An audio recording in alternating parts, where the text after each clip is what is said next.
Com a eliminação precoce do Botafogo perante o Pachuca no Intercontinental deste ano de 2024, nós tivemos a 7ª vez em que o sul-americano ele acaba parando antes da final, não chega nem a enfrentar o europeu no Mundial de Clubes. Isso vai se tornando algo cada vez mais recorrente, então nesse vídeo de hoje eu quero falar um pouquinho mais sobre isso realmente, né? Essa participação dos sul-americanos no Mundial de Clubes, essa suposta crise que o futebol sul-americano está passando, essa distância que pro europeu continua aumentando, mas pro resto do mundo foi diminuir.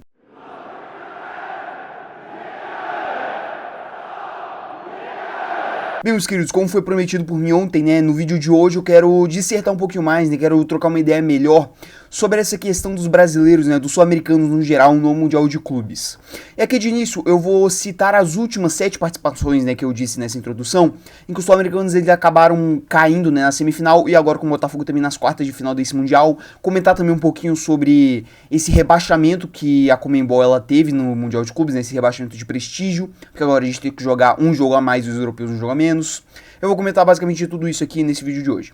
Bem, vamos estar entrando nos jogos para vocês na tela. Nós tivemos em 2010 o fatídico jogo do Mazembe, né, que o Inter ele acaba derrotado e foi o primeiro grande vexame, ou essa primeira grande derrota dos sul-americanos nessa fase de semifinal de Mundial de Clubes. Posteriormente, em 2013, né, depois de sucessos tanto de Santos quanto de Corinthians, a gente teve o Atlético Mineiro, né, do Ronaldinho Gaúcho caindo para o Raja Casablanca, né, o segundo grande vexame de sul-americanos neste Mundial de Clubes. Posteriormente, em 2016, com um cenário muito diferente, né, dos brasileiros, eu ainda vou citar um pouquinho sobre isso nesse vídeo, a gente teve o Atlético Nacional, né, aquele time colombiano que era do Rueda, que posteriormente veio a treinar o Flamengo, caindo para o Kashima Antlers do Japão. Depois a gente teve em 2018, depois daquela final épica, né, apoteótica entre River e Boca lá no Bernabéu, a gente teve esse próprio River Plate caindo para o Al Ain nos pênaltis, também na semifinal do Mundial de Clubes. E posteriormente a gente teve as 3 eliminações brasileiras que são mais justificáveis, né? O Palmeiras para o Tigres em 2020, o Flamengo para o Al Hilal em 2022 e agora o Botafogo para o Pachuca em 2024. Bem, passamos por todos os times, né? E agora, gente, eu tenho que falar algo que é óbvio. A distância do sul-americano para o resto do mundo, ela diminuiu.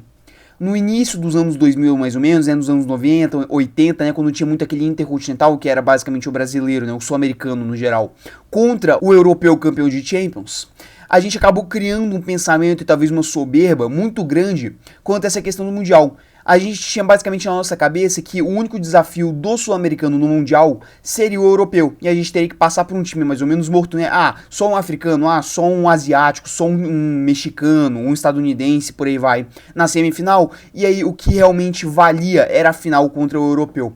Esse pensamento tinha um certo embasamento e era correto ali até mais ou menos o início dos anos 2000 e a década de 2010 também. Porque realmente a distância dos times sul-americanos para o resto do mundo era tão grande quanto a distância do europeu para o time sul-americano. Era uma distância considerável e a gente tinha uma certa tranquilidade para passar dessa fase de semifinal e a partir de agora, né, quarta de final do Mundial de Clubes do Intercontinental, tanto faz.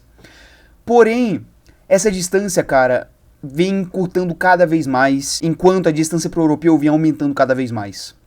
Gente, o Brasil ele teve essas quedas e a maioria dessas quedas são justificáveis. Assim, temos alguns casos em específico, né, que realmente foram vexames. O Internacional, como eu disse, foi o primeiro grande vexame, cai para o Mazembe. Era, assim, absurdo, inimaginável e acabou acontecendo. Ainda teve aquela dancinha histórica, né, do goleiro do Mazembe. Então, esse sim era um caso que não é explicável.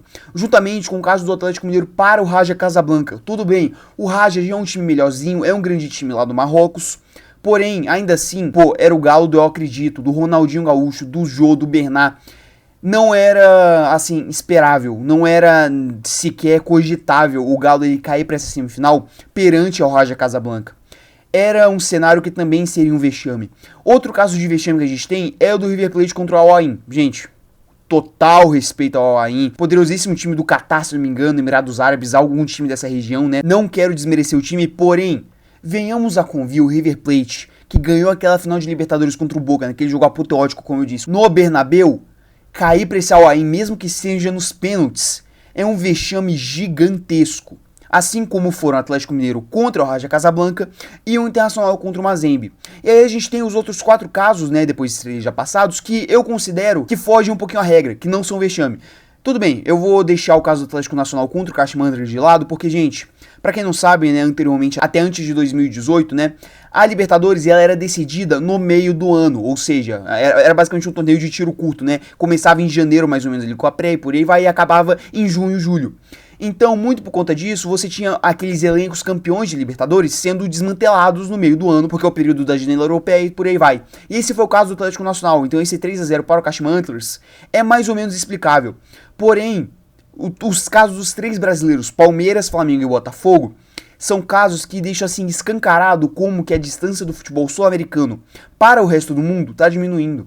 Não são casos de vexame. Dois times desses caíram para times mexicanos que são boas equipes, são equipes competentes e que sempre deram trabalho nesse cenário mundial e também no cenário continental, né, quando eles disputavam a Libertadores contra os brasileiros, argentinos, uruguaios e por aí vai. São equipes competentes que vêm evoluindo ano após ano, vêm encurtando essa distância. E o Al Hilal, né, no caso do Flamengo, não era esse Al Hilal estrelado de Neymar, de Malcom e tudo mais. Porém, ainda assim, era um bom time, tinha um valor de mercado maior que aquele do Flamengo, por exemplo, né? Então, já tinha encurtado essa distância. Eu acho que a gente tem que começar a aceitar que o sul-americano cair nas quartas de final, na semifinal do Mundial, não é um absurdo. Vem se tornando cada vez mais comum. Não é mais vexame.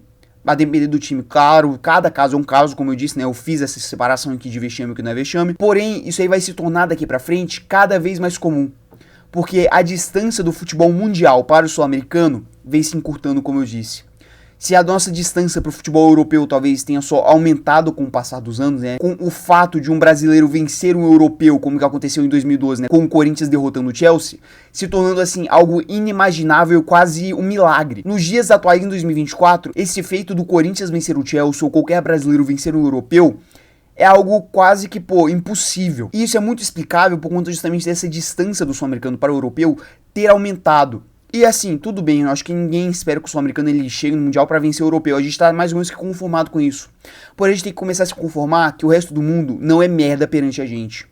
Cada vez mais os brasileiros que forem para o Mundial, agora intercontinental, os argentinos, se por algum milagre eles voltarem a ganhar a Libertadores, e todos os sul-americanos que vencerem a Libertadores e forem disputar esse torneio mundial, eles vão enfrentar times melhores, vão enfrentar times mais complicados.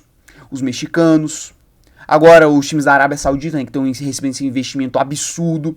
Times dos Emirados Árabes e por aí vai, que tem um maior investimento. Times, por exemplo, da África. O Al Ahly é um perfeito exemplo disso. É uma equipe competente de um continente que não dão tanta bola. Cara, essa distância ela tá encurtando. Tá cada vez ficando mais complicado. Eu acho que a gente tem que começar a desmistificar essa falácia realmente, que é, o sul-americano ele caiu antes da final, é vexame. Se perder para qualquer time que não seja o europeu, é vexame. Cada vez mais isso aí vem caindo por terra, porque não vem sendo mais vexame. A distância vem encurtando, como eu disse. A distância para o europeu nunca esteve tão grande, e a distância para o resto do mundo, ela talvez nunca esteve tão pequena. Esse ditado que foi criado, como eu disse, lá na década de 80, 90, início dos anos 2000 e até 2010, tem que parar, tem que acabar. Porque cada vez mais vem se tornando algo completamente irreal. Porque o resto do mundo, ele tá competindo, o resto do mundo, ele tá evoluindo, tal qual o futebol brasileiro, o futebol sul-americano também está evoluindo, nós estamos evoluindo. Porém, muitas vezes, os times eles entram para essas partidas com uma soberba desnecessária e, por conta disso, acabam perdendo. O caso do Botafogo é um caso à parte, né, por conta da questão física, e talvez do Palmeiras contra os Tigres também. Porém, muitas vezes, essa questão da soberba, ela acaba impactando, entendeu? Como são os casos, por exemplo, do Inter, talvez contra o Mazembe, e do Atlético Mineiro contra o Raja Casablanca. Esse ditado tem que cair por terra, porque cada vez mais, como eu disse, só vem virando uma falácia. E muito por conta disso, a gente teve o rebaixamento do futebol sul-americano na hierarquia do Mundial de Clubes. Gente, até 2023, até o ano passado, o sul-americano já entrava na semifinal. O Fluminense, o que seria nesse ano o Botafogo, ele tinha poder de barganha, ele tinha poder realmente de jogo para entrar na semifinal, para não ter que enfrentar um mexicano numas quartas, um africano, um time da Oceania e por aí vai. Isso aí acabou. A gente foi rebaixado. Porque o resto do mundo começou a perceber que, por que o sul-americano já entra na semifinal? Eles não são tão bons quanto o europeu, por exemplo. Eles não merecem esse prestígio. E aí acaba que a gente tem um cenário de um Botafogo que perde para o Pachuca e comprova esse ponto. Comprova o ponto da FIFA, por exemplo, que quer que a Conmebol jogue mais uma partida. Comprova o ponto dessas federações que querem que os times da Conmebol joguem uma partida a menos.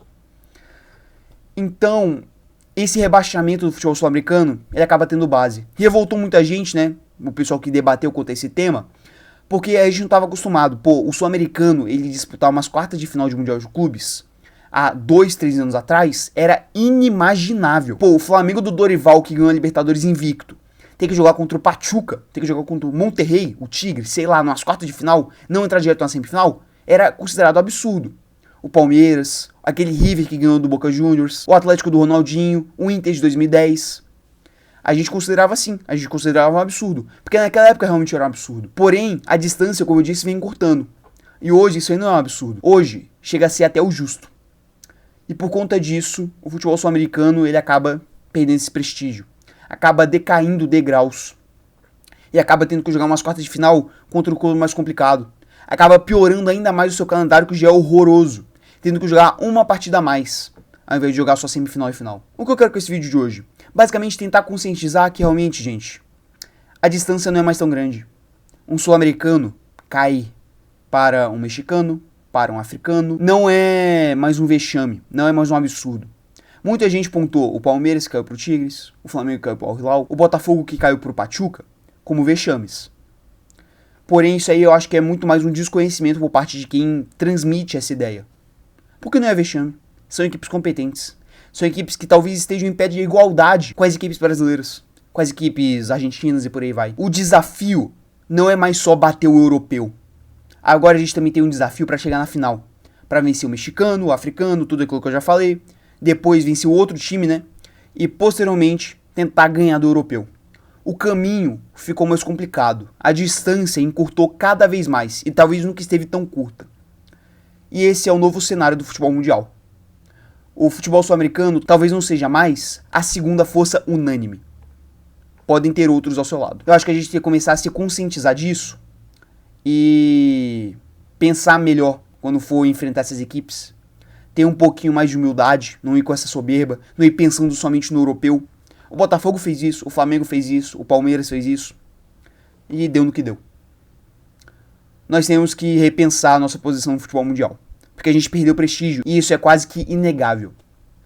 Então, daqui pra frente, é pensar como realmente agir quanto a isso. Tratar com mais humildade o Mundial de Clubes, ir de jogo a jogo, considerar realmente todas as equipes, aceitar que elas são boas equipes, aceitar que cair numa quarta de final, uma semifinal não é vexame.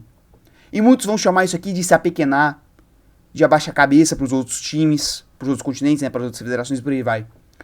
Porém, eu acho que isso aqui é muito mais um exercício realmente de humildade e de realidade. Porque a gente não é mais a segunda força unânime. O futebol sul-americano não está mais atrás somente do europeu. Talvez esteja atrás dos outros. E eu acho que quanto antes a gente aceitar isso, mais rápido a gente talvez comece a evoluir e retomar esse posto, né, de segunda força do futebol mundial. Então, não mais é isso. Se você puder deixar o seu like, a sua inscrição e ativar o sininho para receber mais vídeos aqui do canal, eu agradeceria bastante. Não mais é isso e até o vídeo de amanhã.